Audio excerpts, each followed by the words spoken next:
Before I get into the interview with Darrell James of Pound of Flesh, I just want to let everybody know that today's show is brought to you by Audible.com. Audible is the leading brand in audiobooks with over 150,000 titles to choose from. And you can download a free audiobook that's yours to keep when you sign up for a 30-day free trial at audibletrial.com/InTheNow. That's audibletrial.com/InTheNow. And don't forget, Friday, I will be joined by Richard Young of the Kentucky Headhunters. For more information, you can just visit www.rrnonline.com. And now it's time for the show. Well, let's talk a little bit about the album. It come out in November. Is this the first album for Pound of Flesh?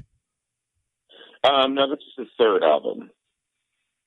But this is, we put out, we put out a record called Red and Black in 2000. And then, after my Roman ministry, I put out a record, Till, in 2012, and then we put a new band together. And the reason we put out Pills because it has some of the three of the songs from Till on it, but just with working with different musicians, they've added so much stuff to it that really changed the sound of it, and I wanted to get that out there so people could really have a good sense of what the band actually sounds like. So we put out Pills, and we've been writing. We've got another album and a half worth of material that we're going to be putting out.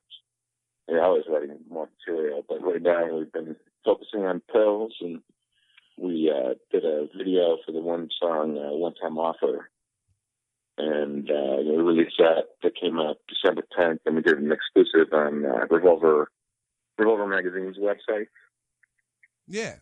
And so right now we're starting to book some shows and working on the second single. It's going to be the song called Everybody. So we're working on that video as well. So we're shooting to have that hopefully done like the end of April. Now, on the particular album, Pills. Now, what is there one of your tracks? Or one of the tracks on there? What is your, out of all of the tracks on there, what is your most favorite track? What is there? Do you have one that kind of means more than any of the others? Yeah, probably Everybody, and then I would say my second favorite is our cover of Bjork's "Army of Me."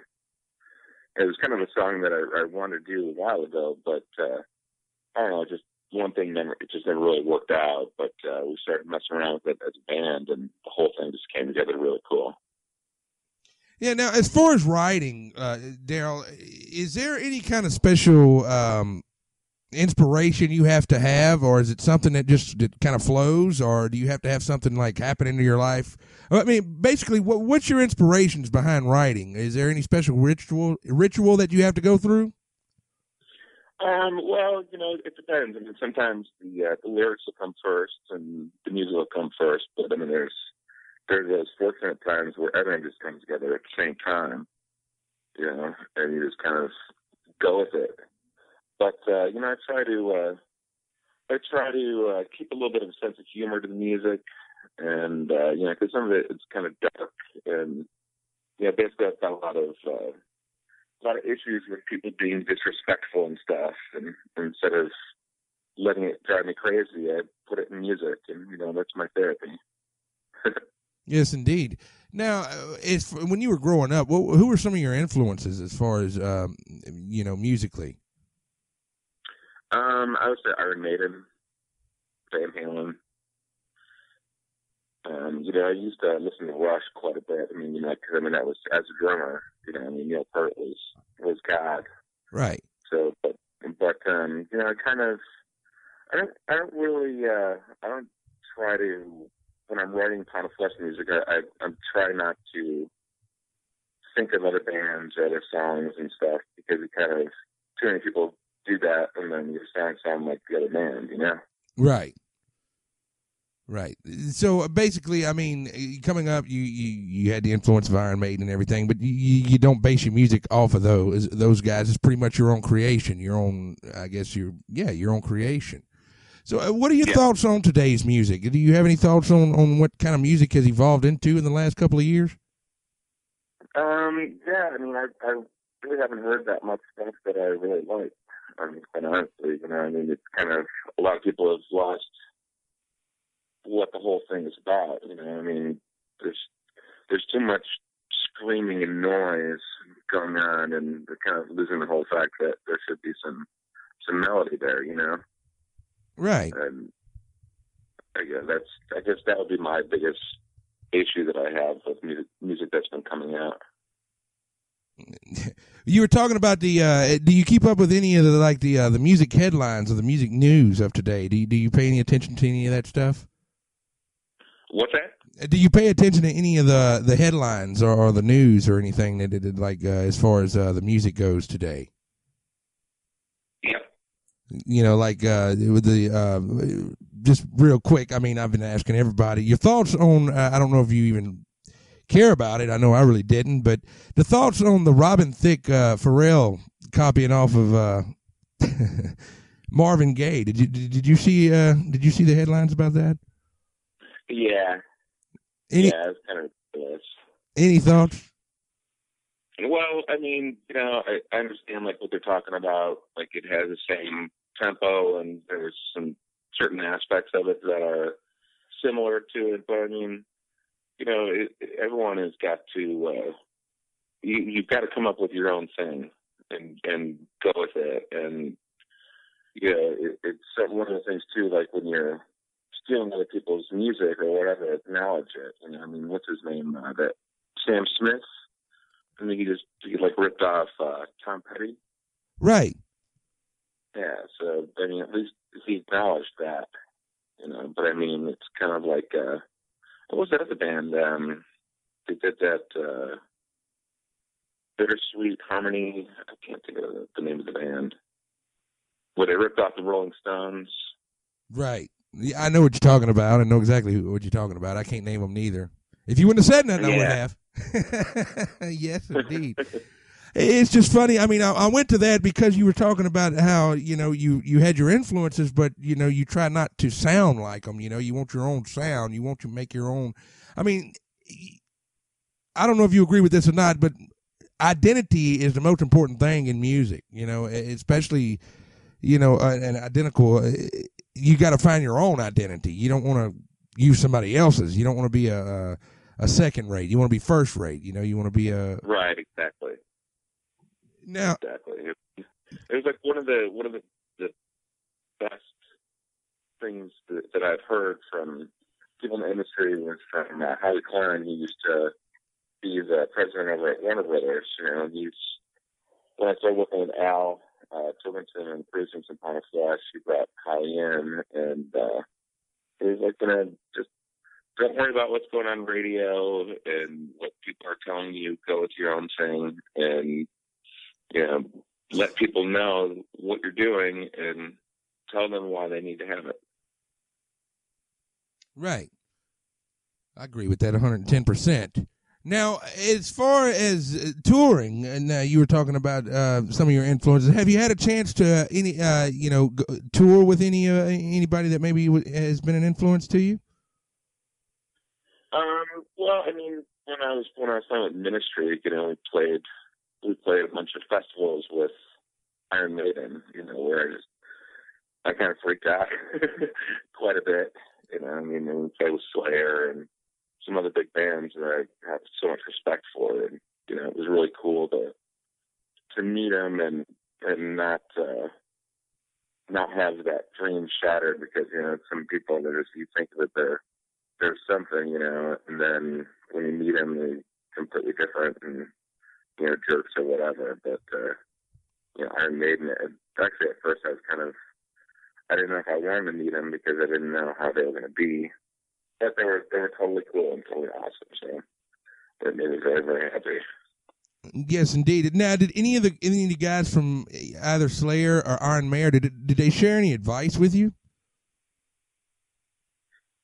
Not really. I mean, they basically they said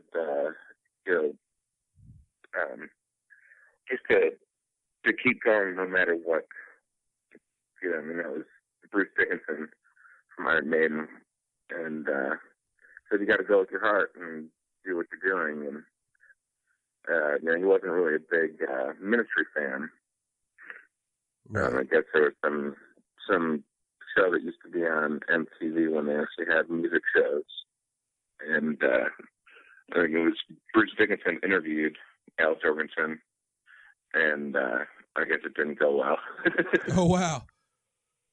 Well, with that said, and there's a lot of what are some of the challenges that you guys had to face being on the road?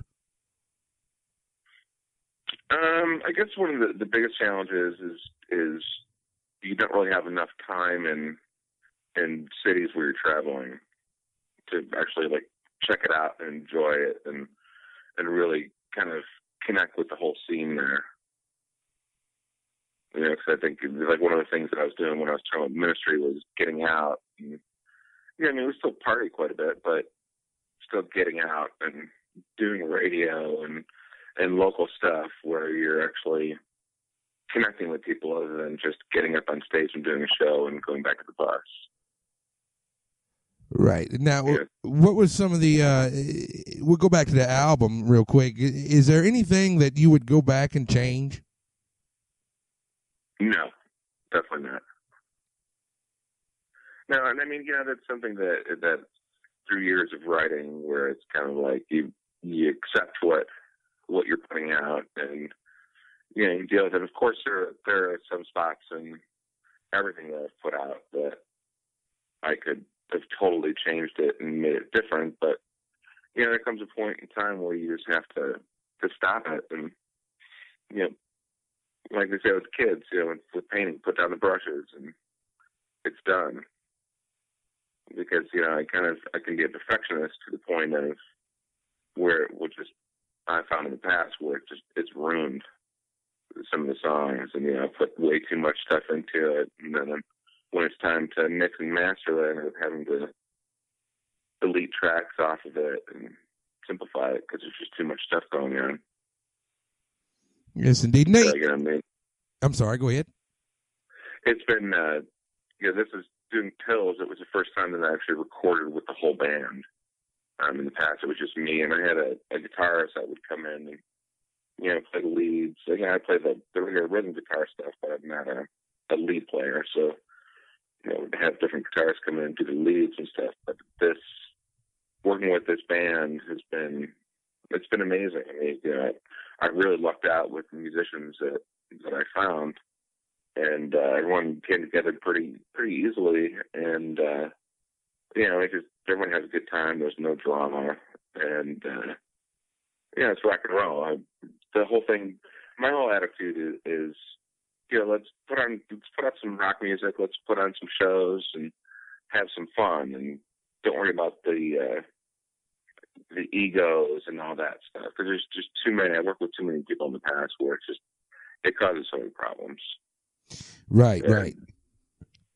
Want to be surrounded by people that have the same mentality.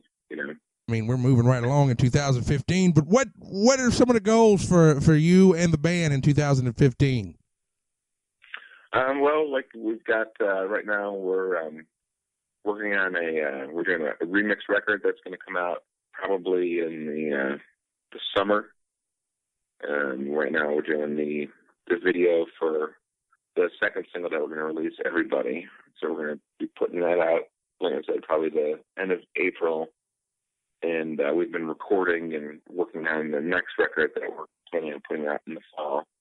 I'm not sure yet if we're going to do an EP or a full-length record. I mean, we've got plenty of material to do it, but I kind of like to spread it out, So if we could do like 2 a year, I think that's what I'd like to do. Because then you're kind of giving the fans a little bit more than just one record every year, 2 years.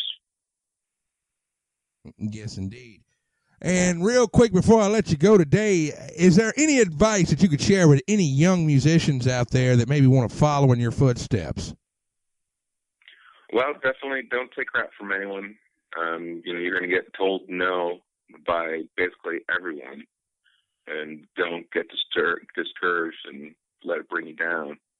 Just keep on focusing on your craft, and if you really have got something that's good, eventually it'll get to the right people, and it'll make its way out.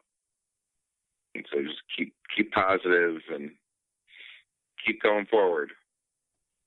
Yes, indeed. And for more information on Pound of Flesh, you can go to www.pound, that's with a dash, of flesh.com. That'll be in the show notes. I want you to go check it out. And before we let you go, Mr. Darrell, if you could give us a name drop, you can just say, this is Darrell James of Pound of Flesh, and you're listening to the Radio Random Network. Thank you so much for having us. All right, my man. You take care, brother, and we'll see you down the road.